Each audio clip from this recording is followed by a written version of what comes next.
இடத்துல போகிற மாதிரியே இருக்கும் பார்க்குறதுக்கு. சூப்பர். ஸோ நெக்ஸ்ட்டு நம்ம சிங்கர் இந்த பாட்டை பாடினது மேடம் கவிதா கோபி. அவங்க ஆடியோ லான்ச்சுக்கும் வந்து அந்த பாட்டை பாடினாங்க. என்ன ரொம்ப லேட்டாக வந்துட்டாங்க, சொல்ல மாட்டாங்க மேடம், ஓகேங்களா? கடைசியாக வந்து நான் பாடியே தீருவேன் அப்படின்னு பாடினாங்க. ரொம்ப அருமையாக பாடினாங்க. ஸோ இந்த பாட்டோட வைப் ஆக்சுவலாக இந்த பாட்டு வந்து படத்தில் ஆரம்பத்தில் வைக்கும் போது இருந்தது அந்த சுச்சுவேஷனில். பட் அகெயின் அந்த படம்லாம் முடிச்சுட்டு பார்க்கும்போது அது வந்து எங்கேயுமே பிளேஸ் ஆகலை. சரி, நம்ம இவ்வளோ செலவு பண்ணி அந்த பாட்டை வந்து இது பண்ணிட்டோமே அப்படின்றதுக்காக வச்சா அது வந்து தப்பு இல்லைங்களா? கதைக்கு வேணும் அப்படின்னா நம்ம வைக்கலாம், வேணாம் அப்படின்னா அதை ரிமூவ் பண்ணிடணும். ஸோ அப்படி தான் ரிமூவ் பண்ணோம். பட் ஸ்டில் அந்த பாட்டு வந்து படத்தில் இருக்குது, எண்டில் இருக்குது. படம் முடிச்சதுக்கப்புறம் இந்த பாட்டை மிஸ் பண்ணக்கூடாது அப்படின்றதுக்காக அந்த பாட்டை வந்து நாங்கள் பிளேஸ் பண்ணிருக்கோம். ஸோ தட் வெளியே போகும்போது அவங்களுக்கு ஒரு வைப்போட போகலாம். Madam please come on to the stage. நீங்கள் 2 வார்த்தை பாடினீங்கன்னா நல்லாயிருக்கும். Good evening. இந்த பாட்டு வந்து ஃபஸ்ட்டு எனக்கு கான்டாக்ட் பண்ணது மோகன் சார். அண்ட் ஆடியோ லான்ச் போது அது வரல, பட் அவர் மூலியமாக தான் இந்த பாட்டுக்குள்ளே நான் வந்தேன். அண்ட் ஃபஸ்ட் டைம் ஆஃப்டர் தாரத்தப்பட்டு இந்த பாட்டுக்காக இந்த படத்துக்குள்ளே வந்தது. ப்ளஸ் நம்ம கைலாஷ் சாரோட ஸ்டூடியோவில் நிறைய பாடல்கள் நான் ரெக்கார்ட் பண்ணியிருக்கோம். ஆனாலும் இந்த பாடல் பாடும்போது அது ஒரு வைப் வந்து ரொம்பவே நல்லா இருந்தது. ஏன்னா அவ்வளோ ஸ்பீடான ஒரு சாங் அண்ட் அதுக்கேற்ற மாதிரி ரொம்ப காம்பேக்டாக அந்த லிரிக்ஸும் அதில் அமைஞ்சிருந்தது. அண்ட் இந்த சாங் நான் பாடினது I was very happy. And also அவர் சொன்ன மாதிரி சாங் இல்லைன்னாலும் ரொம்ப ஃபீலாக இருந்தது. ஆனால் இப்போ இருக்குது, இப்போ கன்ஃபார்ம் பண்ணனா I'm also back to happy. And sir ஆடி பார்த்துருப்போனும் அப்படின்னு நினச்சோம், ஆனால் அது நடக்கலை. இன்றைக்கி ஆடுங்க, இப்போ நான் பாடுறேன், நீங்கள் ஆடினாலும் சந்தோஷம்தான். பட் இருந்தாலும் மேபி நெக்ஸ்ட் மூவி உங்களை ஃபுல் பர்ஃபார்மன்ஸில் பார்க்கலாம். Okay, thank you. பாடணுமா? பிஏவா? சரி, உங்களுக்காக ராக்கு நீங்கள் கேட்டீங்க ஆல்ரெடி.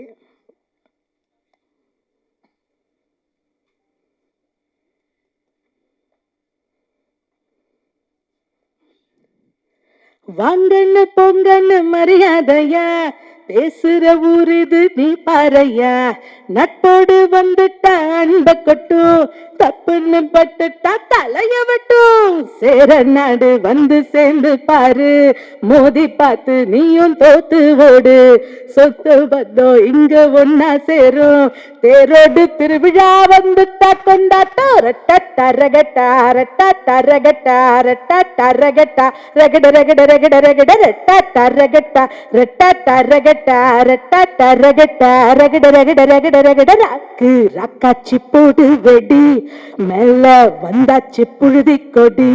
கொங்கு நாட்டோடு மெட்டுப்படி, ரத்ன புரி வந்தா தோல உரி. ஓந்தம்ப எத்தி வை, ஊர்வம்ப தள்ளி வை, வெளிச்சம் கொடுக்கும் எதிர போல மனச வை. நட்டுக்குள் எத்த வை, கம்பீரமா கால வை, தடைகள் கூட தடங்களாகும் எட்டு வை. ராக்கு ராக்காச்சி கமான் போட்டு வந்தாச்சே. ரட்டா ரகட்டா ரட்டா ரகட்டா ரட்டா ரகட்டா ரகட ரகட ரகட ரகட ரட்டா ரகட்டா ரட்டா ரகட்டா ரட்டா ரகட்டா ரகட ரகட ரகட ரகட. ஹே, தேங்க் யூ. நைஸ். ஸோ அவரோட ஒர்க்கு உண்மையாலுமே பயங்கர இம்ப்ரெசிவ் சார். ஸோ நான் படம் ஆரம்பிக்கிறதுக்கு முன்னாடி நான் உங்ககிட்ட சொன்ன மாதிரி டெக்னீஷியன்ஸ் வெரி இம்பார்ட்டன்ட். அதில் 2 மெயின் டெக்னீஷியன் நான் வந்து சொல்லிக்கிட்டே இருப்பேன். அஃப்கோர்ஸ் எல்லா டெக்னீஷியனும் இம்பார்ட்டன்ட் தான், யாரும் தப்பாக நினச்சிக்காதீங்க. எனக்கு எடிட்டிங் அண்ட் மியூசிக் தான் ஒரு படத்துக்கு ரொம்ப இம்பார்ட்டன்ட், நான் ஸ்ட்ராங்காக நம்புவேன். ஆல்மோஸ்ட் மியூசிக் டைரக்டர் அப்படின்றதுக்கான ஒரு லைம்லைட் எப்பயுமே இருந்துகிட்டே இருக்குது, ஒரு ஒரு அட்டென்ஷன் இருந்துகிட்டே இருக்குது. பட் எடிட்டருக்கு அது இல்லையோ அப்படின்ற மாதிரி எனக்கு ஒரு ஃபீல் இருக்குது. ஆனால் ஒரு படத்துக்கு ரொம்ப ரொம்ப இம்பார்ட்டன்ட் எடிட்டர் தான். ஆனால் அவங்க எப்பயுமே வந்து திரைக்கு பின்னாடியே இருந்துடுறாங்க. பட் நம்ம படத்துக்கு வந்து அந்த வேலையை ரொம்ப சீரும் சிறப்பாக பண்ணது வந்து editor Lawrence Kishore sir. Very very talented. அவர் ஒர்க் பண்ணுற ஸ்டைலு ஸ்பீடு எனக்கு ரொம்ப பிடிக்கும். நான் அந்த படத்தோட ஒரு போர்ஷன் ஆஃப் எடிட் மட்டும் நான் உட்காந்துருந்தேன் ஃபைனல் படம் பார்க்கும்போது. அப்போ பார்த்துட்டே இருக்கும்போது சார் இந்த இடத்துல ஒரு 10 செகண்ட்ஸ் லேக் இருக்குது அப்படின்னு அதை 2 செகண்ட்ஸில் ரிமூவ் பண்ணிடுவார். அந்த அளவுக்கு பயங்கர டேலண்டான எடிட்டர். இந்த படம் நான் ஆரம்பித்து ஃபஸ்ட்டு ஒரு 2-3 நாள் ரொம்ப புவராக தான் பெர்ஃபார்ம் பண்ணியிருந்தேன், அது எனக்கே தெரியும். அதை எடிட் பண்ணி பார்க்கும்போது டேரக்டர்கிட்ட சொல்லிட்டே இருப்பேன், சார் அது ரொம்ப புவராக இருக்குது, மேபி நம்ம ரீஷூட் பண்ணணும் அப்படின்னேன். பட் அந்த செலவு எனக்கு வைக்காமல் அந்த சீனை எடுத்து படத்தை டிஸ்டர்ப் பண்ணாமல் எடிட்டர் எனக்கு ஹெல்ப் பண்ணிட்டாரு. அந்த மாதிரி எனக்கு நிறையா பண உதவி பண்ண Lawrence Kishore sir, please come on to the stage. அவர் ரீசெண்டாக இப்போ ஸ்டேட் அவார்டு வாங்கினதும் எல்லாம் நல்லா பேசிட்டீங்க. நான் எதுவுமே ப்ரிப்பேர் பண்ணல இன்னைக்கு. ஏன்னா நம்ம லாஸ்ட் ப்ரெஸ் மீட்லேயே நான் சொல்ல வேண்டியது எல்லாமே சொல்லிட்டேன். பட் இருந்தாலும் again thank you so much sir. Producer, actor, இன்னைக்கு ஆங்கர். சார் பல ரூபம் எடுப்பார், எல்லாத்துலேயும் பர்ஃபெக்டாக பண்ணுறாரு. ஏதோ ப்ரொஃபஷனல் ஆங்கர் மாதிரி ஆங்கர் பண்ணிட்டு இருக்காப்புல. ஸோ வாழ்த்துக்கள் சார். அவர் கான்ஃபிடன்ஸ் லெவல் எனக்கு எப்பவுமே ரொம்ப பிடிக்கும். நான் லாஸ்ட் டைம் நிறைய சொன்னேன், அவர் படத்தை இந்த டைமில் எடுத்து முடிப்பேன்னாரு, முடிச்சாரு. இந்த டைமில் ரிலீஸ் பண்ணணும்னு பிளான் பண்ணார். இப்போ Feb 6th ரிலீஸ்க்கு வந்துருச்சு. So congratulation sir. And as a ப்ரொடியூசராக ஒரு டெக்னீஷியனுக்கு எவ்வளோ ரெஸ்பெக்ட் பண்ணமோ அதோட அதிகமான லெவலில் ஒரு டெக்னீஷியன் ரெஸ்பெக்ட் பண்ணுற ஒரு ஆக்டர் கம் ப்ரொடியூசர். அண்ட் சம்பளமாகவும் இருக்கட்டும் சரி, எல்லா விதத்துலையும் ரெஸ்பெக்ட் பண்ணி நம்மளுக்கு நல்ல ஒரு அங்கீகாரத்தை கொடுக்குறாப்புல. So thank you so much. And நான் இப்படியே லைனாக வந்துடுறேன். மோகன் அண்ணா, அண்ணா என்னோட காலேஜ் சீனியரு. அண்ணாவும் அக்காவும் எனக்கு ரொம்ப க்ளோஸ் ஃப்ரெண்ட்ஸ் அப்பத்துலேருந்து, காலேஜ் படிக்கும் போது. அண்ட் நான் ஃபஸ்ட்டு ஒரு ஆல்பம் மியூசிக் வீடியோ காலேஜ் படிக்கும் போது எடுத்தேன். அதுக்கு அண்ணா தான். அப்போ நான் அண்ணாட்ட கேட்டேன், அண்ணா இந்த இது மட்டும் ஒரு சாங் மட்டும் எழுதி கொடுத்தீங்கன்னா, ஏதோ ஒரு மாற்றம் அந்த பாட்டு பேர்னா நீங்கள் தான் எழுதி கொடுத்தீங்க. So thank you so much. அண்ணா ஒரு லக்கி சாம், எந்த படத்தில் இருக்காதோ அந்த படம் hit. And Pon Parthiban sir again அவர் அடுத்த ஒரு லக்கி சாம். அவர் எந்த படம் பண்ணுறாரோ அந்த படம்லாம் ஒரு ஹிட்டு கண்டென்ட்டில் தான் இருக்கும். So thank you sir. And Kailash brother, wonderful. நான் மியூசிக் ஒரு மியூசிக் எப்பவுமே இது பண்ணும்போது ஒரு ஸ்கோர் வச்சுட்டு தான் இது சீன் ரெஃபரன்ஸே காட்டுவேன். ஸோ நான் வச்சுட்டு காட்டும் போது எனக்கு அது திருப்பி வரும்போது ஒரு சில டைமில் மிஸ் ஆகிடும். நம்ம ஒரு இதில் பண்ணியிருப்போம், மிஸ் ஆகிடும். அண்ட் ட்ரெய்லருக்குலாம் ஒரு நம்ம ஒரு டெம்பில் கட் பண்ணியிருப்போம், அது மிஸ் ஆகும். பட் பர்ஃபெக்டாக அதை மேட்ச் பண்ணி அந்த என்ன நாங்கள் ஆஃப்லைனில் என்ன ரெஃபரன்ஸில் நாங்கள் ஒரு மியூசிக் ஒரு டெம்போவில் இந்த படத்தை பேஸ்ட் பண்ணி வச்சுருந்தோமோ அதே பேஸ்டில் சூப்பராக மியூசிக் பண்ணி அண்ட் சாங்ஸ் ரெண்டுமே கலக்கிட்டாப்ப. ராக்காக இருக்கட்டும் அண்ட் அந்த மெலடி சாங் இருக்கட்டும், ரெண்டுமே சூப்பராக பண்ணிட்டாரு. Congrats brother. அண்ட் ஆஸ்மின் அவங்க டெபியூ பண்ணுறாங்க தமிழில். Congrats and welcome to Tamil cinema. And sir அனுமோகன் சார், அவர் பாம்பு புத்துக்குள்ளே நான் சார் அவர்கிட்ட கேட்பேன், ஏன் அது டைலாக் சார் அது உள்ளே வச்சுருக்கலாமே, டேரக்டர்கிட்ட கேட்டேன், இந்த டைலாக் ஏன்னா உள்ளே நீங்கள் இது பண்ணிருக்கலாமே சாரோட இந்த டைலாகை. பட் ஆனால் மிஸ் ஆயிடுச்சு. Thank you sir. அண்ட் மாஸ்டர், நான் எதுவும் பிளான் பண்ணிலாம் தூக்கல மாஸ்டர். அவங்க ஃபுட்டேஜ் அவ்வளோதான் இருக்குன்னு நினச்சி நான் சரி ஓகே இந்த தடவை கேப்பாக இருக்கேன்னு சொல்லிட்டு ஒரு சீனை ட்ரிம் பண்ண வேண்டியது. ஸோ அதை தூக்கி ஒரு மாண்டேஜ் சொல்லிவிட்டேன். ஸோ நெக்ஸ்ட் டைம் என் மேலே எந்த தப்பும் இல்லை, நீங்கள் என் மேலே கோவப்படாதீங்க. And art director brother congrats. And finally என்னோட டேரக்டர், என்னோட நண்பன், ரொம்ப சூப்பராக அவரோட எஃபர்ட் எப்பவுமே 100% போடுவார். ஸோ எல்லாத்தையுமே எது பண்ணாலும் 100% போடுவார். ஸோ இதில் அதே மாதிரி தான் ஒர்க் பண்ணியிருக்காரு ஃப்ரம் த டே 1 to இவரை மாதிரி ஒரு கூலான ஒரு டேரக்டர் நீங்கள் பார்க்கவே முடியாது. என்ன ஆனாலும் அமைதியாக சாந்தமாக ஒரு பாட்டுன்னு இருப்பாப்புல. ட்ரெய்லர் கூட நான் சிங்க் ஆச்சு. வேறு எதனா டேரக்டர் டென்ஷன் ஆகிட்டு இருப்பாங்க, நிறுத்தியான்ட்டு இருப்பாங்க. அவர் அழகாக கூலாக உட்காந்து போய் சொன்னாப்புல. கேட்கலையா? சரி, போகும்போது திருப்பி ஒரு தடவை ட்ரெய்லர் மட்டும் முடியும் போது ஒரு தடவை பார்த்துடலாம். Thank you so much. அண்ட் ஃபைனலாக thanks to Tamil Nadu government and press media எல்லாருக்குமே எனக்கு தமிழ்நாடு ஸ்டேட் அவார்டு கிடச்சிருக்கு தேன் படத்துக்கு. Thank you so much. எல்லோருக்கும் வணக்கம். நானும் கேரளாவிலேருந்து தான். என்னோட first Tamil movie and I'm very happy to work with a wonderful team. அதில் 2 பேர் தான் என்னோட ஃபேவரட்டாக மாறிடுச்சு. ஒன்று actor producer Lenin sir and அவர் டைரக்டர் வினோத் சார். எனக்கு அது ரொம்ப கம்ஃபர்டபுளான ஜேர்னி. நான் ஃபஸ்ட் டைம் தமிழுக்கு வரும்போது நான் ரொம்ப கொஞ்சம் பயம் இருந்தது எனக்கு. ஏன்னா டோட்டல் கல்ச்சர் டிஃப்ரென்ஸ் இருக்குது, இண்டஸ்ட்ரி இஸ் டோட்டலி டிஃப்ரெண்ட். அப்போ ஒர்க் பண்ணுறது கஷ்டமாக இருக்கும்னு நினச்சேன். ஆனால் அங்கே ஒர்க் பண்ணுறதை விட ரொம்ப ஈஸியாகிடுச்சு இங்கே ஏன்னா அதோட மெயின் ரீசன் இங்கே இன்னும் ரெஸ்பெக்ட் இன்னும் அதிகமாக கொடுக்குற மாதிரி இருந்துச்சு எனக்கு. மியூசிக்கெல்லாம் அவ்வளோ இம்பார்ட்டன்ஸ் கொடுத்து ரொம்ப இம்பார்ட்டன்ஸ் கொடுத்து தான் இங்கே ஒர்க் பண்ணுறது. அப்போ அந்த ஒரு ஆர்டிஸ்ட்டுக்கு கிடைக்கிற ரெஸ்பெக்ட் எப்பவும் இங்கே முன்னாடி சொன்ன மாதிரி பணத்தை விட நமக்கு அதுதான் ரொம்ப ஒர்க் பண்ணுறதுக்கான ஒரு மோட்டிவேஷன்.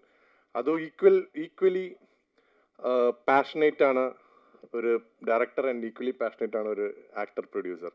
இப்போ 2 பேருமே எனக்கு கம்ஃபர்டபுளாக இருந்துச்சு. எனக்கு யூஸ்வலி டேரக்டர் கூட கம்ஃபர்டபுள் ஆகும்போது ப்ரொடியூசர் கூட மேபி கொஞ்சம் ஒரு கிளாஷ் வரும். இது எனக்கு அப்படி எந்த இஷ்யூவும் நடக்கலை. ரொம்ப கம்ஃபர்டபுளான ஒரு ஜேர்னி. அண்ட் 2-3 இயர்ஸாக இந்த ஜேர்னி போயிட்டுருக்கு. எனக்கு இப்போ கொஞ்சம் இப்படி கொஞ்சம் சேடாக இருக்குது இந்த ஜேர்னி. இப்போ இந்த படத்தோட முடிய போகிறேன், மேபி நெக்ஸ்ட் படத்துலேருந்து ஆரம்பிக்கலாம். அப்புறம் இன்னொரு விஷயம் வந்து இந்த படத்தோட சாங்ஸ் எழுதின மோகன்ராஜ், எனக்கு அவரும் ரொம்ப கம்ஃபர்டபுளாக இருந்தது. ஏன்னா ஃபஸ்ட்டு இவர் ரொம்ப எக்ஸ்பீரியன்ஸ்டான ரைட்டர். இப்போ நான் இங்கே வரும்போது எப்படி இருக்குன்னு ஒரு சின்ன கன்ஃபியூஷனாக இருந்தது. பட் ஒர்க்கிங் வந்து ரொம்ப ஈஸியாக இருந்தது. அப்புறம் அவர் கொடுக்குற வார்த்தைகள் எல்லாம் எனக்கு ரொம்ப பிடிச்சது. அண்ட் டேரக்டர் சாரோட contribution also help a lot. And singers Kavitha Gopi, then Velmurugan and Chinmayi, இவர் 3 பேரும் வந்து ரொம்ப அழகாக அந்த சாங் அவுட்புட் எனக்கு கொடுத்தது. ரொம்ப ஹாப்பியாக இருந்தது. அப்புறம் ஹீரோயின் யாஸ்மின் எனக்கு முன்னாடியே தெரியும். இந்த படத்தில் ஹீரோயின் யாருன்னு கேட்டால் உங்கள் ஃப்ரெண்டு தான். அப்போ என்னோட ஃப்ரெண்டா? எந்த ஃப்ரெண்டு? அப்போ யாஸ்மின் வந்து ஆக்ட்ரஸ். எனக்கு அவர் சிங்கராக தான் தெரியும்.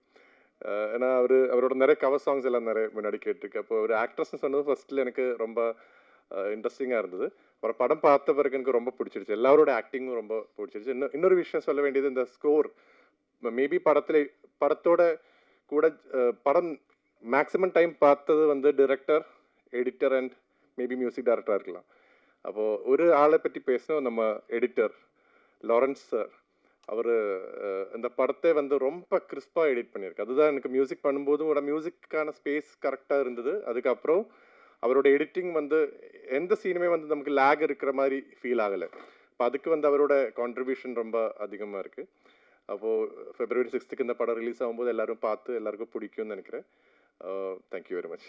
நீங்கள் இப்படி சொன்னீங்கன்னா அப்புறம் மக்கள் என்ன சொல்லுவாங்க? பாட்டு இருக்குது, கடைசியாக எல்லாம் படம் முடிச்சுட்டு போகும்போது டான்ஸ் ஆட்டு போகணும் அப்படின்றதுக்காகவே அந்த பாட்டு வச்சுருக்கோம். மற்றபடி ஃபோர்ஸ் பண்ணி வைக்கணும் அப்படின்னு நாங்கள் எதுவுமே பிளான் பண்ணல. கதைக்கு தேவைப்பட்டுச்சுன்னா வைப்போம். பட் இந்த பாட்டு வந்து எனக்கு ரொம்ப ரொம்ப ஃபேவரட். படத்தோட டிஸ்கஷன் ஸ்டார்ட் ஆகும் போதே ஸ்டார்ட் ஆன பாட்டு. இந்த பாட்டுக்கு ரொம்ப அழகாக ஸ்டார்ட் பண்ணி லிரிக்ஸ் பண்ணவர் மிஸ்டர் மோகன்ராஜன். அவர் one of the busiest lyricist in Kollywood. உங்கள் எல்லாத்துக்கும் தெரியும். அவரை நானே 2 வருஷம் கழிச்சு இன்றைக்கி தான் பார்க்குறேன். Thank you for coming sir. இல்லை, இதுக்கு முன்னாடி நாங்கள் அவரோட அப்பாயின்மெண்ட் கேட்காம நான் வச்சுட்டேன். அதுதான் நான் பண்ண பெரிய தப்பு. ஸோ அதனால் நான் உண்மையிலுமே எதிர்பார்க்கல சார். இந்த மாதிரி பெரிய மனுஷங்க வந்து வாழ்த்து பண்ணால் தான் நல்லாயிருக்கும். ஸோ அதனால் please come on to the stage sir. நான் உண்மையிலுமே எல்லாத்துக்கும் சர்ப்ரைஸ் கொடுக்கலான்னு பார்த்தா நீங்கள் எனக்கு சர்ப்ரைஸ் கொடுத்துட்டீங்க. வாங்க வாங்க.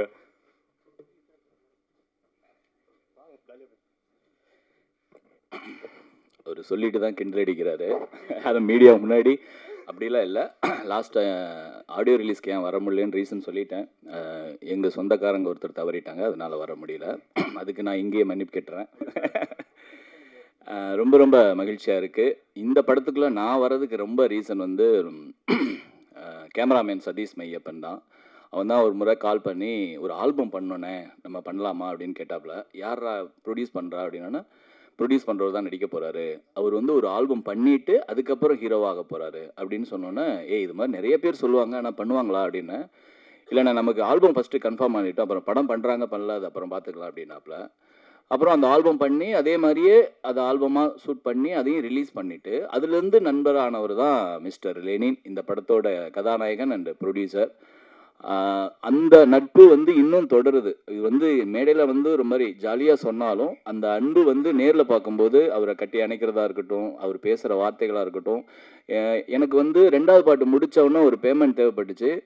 அது ரீசன் சொல்லி கேட்குறதுக்கு எனக்கு தயக்கமாக இருந்தது. ஆனால் அது 1 வாரத்துக்கு அப்புறம் அந்த பேமெண்ட் வந்துச்சு. அப்போ நான் சொன்னேன், இந்த பேமெண்ட் வந்து 1 வாரத்துக்கு முன்னாடியே கிடச்சிருந்தா இன்னும் நல்லா இருந்திருக்கும் அப்படின்னா. நீங்கள் கண்டிப்பாக கேட்டுருக்கலாமே அப்படின்னு, அவ்வளோ உரிமையை நீங்கள் எடுத்துக்கலாமே அப்படின்னு சொல்லும்போது ரொம்ப ஹாப்பியாக இருந்தது. அதுக்கப்புறம் என்னோட இசையமைப்பாளர் கைலாஷ் மேனன், அவர் வந்து ஒரு ஸ்டுடியோ ஓனர் அண்ட் இன்ஜினியராக தான் நான் பார்த்துருக்கேன். ஆனால் அவர் ஒரு கம்போசர் அப்படிங்கிறதே இந்த படத்தில் அவர் மியூசிக் டைரக்டராக கமிட் ஆனதுக்கு அப்புறம் தான் நான் வந்து அவரோட ஸ்ட்ரென்த் எனக்கு தெரிஞ்சதே. ரொம்ப ஹாப்பியாக இருந்தது. நான் வந்து சித்தார்த் துபினோட இதற்குத்தானே ஆசைப்பட்ட பாலகுமார் அந்த படத்தோட பாட்டு 2-3 பாட்டு அவரோட ஸ்டுடியோவில் தான் நாங்கள் கம்போசிங்காக பண்ணோம். அது இந்த நேரத்தில் நாங்கள் பதிவு பண்ணுறதுல ரொம்ப ஹாப்பியாக இருக்குது. அவர் வந்து ஒரு மியூசிக் டைரக்டராக இன்ட்ரோ ஆகிறது சார், அதில் நானும் இருக்கேங்கிறதுல ரொம்ப பெருமை சார். முதல் முறையாக நாங்கள் பண்ணது ராக்கு ராக்காச்சி, 2வது தான் நாங்கள் மிளிரான்னு ஒரு பாட்டு பண்ணோம்.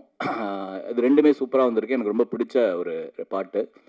2வது வந்து அந்த பாட்டை வந்து ராக்கு ராக்காச்சி பாடினவங்க வந்து கவிதா கோபி. அவங்க வந்து தாரை தப்பட்டில் வதன வதன என்னோட பாடலை வந்து அவங்க பாடியிருக்காங்க. அதுக்கப்புறம் இந்த பாட்டை அவங்க பாடினதில் எனக்கு ரொம்ப ரொம்ப ஃபேவரட் சாங்காக அமைஞ்சிருக்கு. அது பெரிய ரீச் ஆகணும். கண்டிப்பாக கொண்டு போய் சேர்ப்பீங்கன்னு நினைக்கிறேன் சார். நன்றி. அதுக்கப்புறம் பார்த்தீங்கன்னா என்னோட நண்பர் எடிட்டர் லாரன்ஸ் கிஷோர் வந்து என்னுடைய நான் வந்து மீடியா ஆர்ட்ஸ் படிக்கும்போது அவர் வந்து விஸ்காம் பண்ணார்.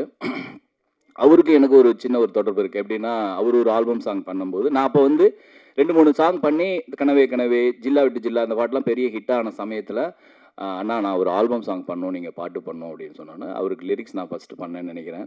அப்போ வந்து பேமெண்ட் கேட்டார். நான் படிச்சுக்கிட்டு தான் இருக்கேன். நான் என்ன பேமெண்ட் கேட்குறது அப்படின்னு சொன்னோன்னே தயங்கிக்கிட்டு இருந்தேன். அன்பளிப்பாக ஒரு ஷர்ட் கொடுத்தாரு. ரொம்ப ரொம்ப ஹாப்பியாக இருந்தது. அதுக்கு வந்து என்னென்னா உரிமையாக ஒரு அண்ணன் மாதிரி என்னை பார்த்துக்கிட்டது. இன்ன வரைக்கும் அந்த அண்ணா சொல்கிறதுல ஒரு அவ்வளோ அன்பு இருக்கும். நான் வரும்போது என் ஒய்ஃபையும் என்னையும் தெரிஞ்ச ஒரு சினிமாக்காரன்னா எனக்கு தெரிஞ்சு கிஷோர் லாரன்ஸ்ன்னு நினைக்கிறேன். நாங்கள் 2 பேரும் ஒரே காலேஜ். அது வந்து ரொம்ப ஹாப்பி. லாரன்ஸ் என்னைக்கு பேசினாலும் எனக்கு ரொம்ப ஹாப்பியாக இருக்கும். அதுக்கப்புறம் எங்கள் இயக்குனர் வினோத்தை பற்றி கண்டிப்பாக சொல்லணும். அதாவது வந்து கசக்கி புழிகிறத ரொம்ப கஷ்டம் இல்லாமல் பண்ணுற ஒரு ஆள் அவர் தான்.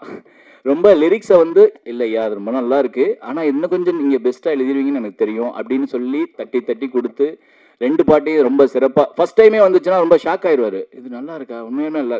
ராக்காச்சிலாம் பார்த்தீங்கன்னா கடகடன்னு ஒரு 1/2 hourல முடிச்சிட்டோம். அவருக்கு ரொம்ப என்ன சொல்ல தயக்கமாகவே இருந்தது. அதுக்கப்புறம் அவரோட இன்புட் ஒரு 2-3 லைனை மாற்றினதுக்கு அப்புறம் தான் அவர் திருப்தி ஆனார்னு நினைக்கிறேன். கரெக்டாக? இல்லை தப்பு இல்லை. அது வந்து ரத்னபுரிங்கிறது வந்துலாம் அந்த ஏரியா பேருங்கிறனால கொண்டு வந்தோம். அது வந்து அதே மாதிரி ஒரு கொங்கு சாங்காக நாங்கள் கொங்கு மண்டல ஏரியா சாங்காக பண்ணதில் ரொம்ப ரொம்ப எனக்கு ஹாப்பியாக இருக்குது. லெனின் சார் வந்து கோயம்புத்தூர்காரர் தான்.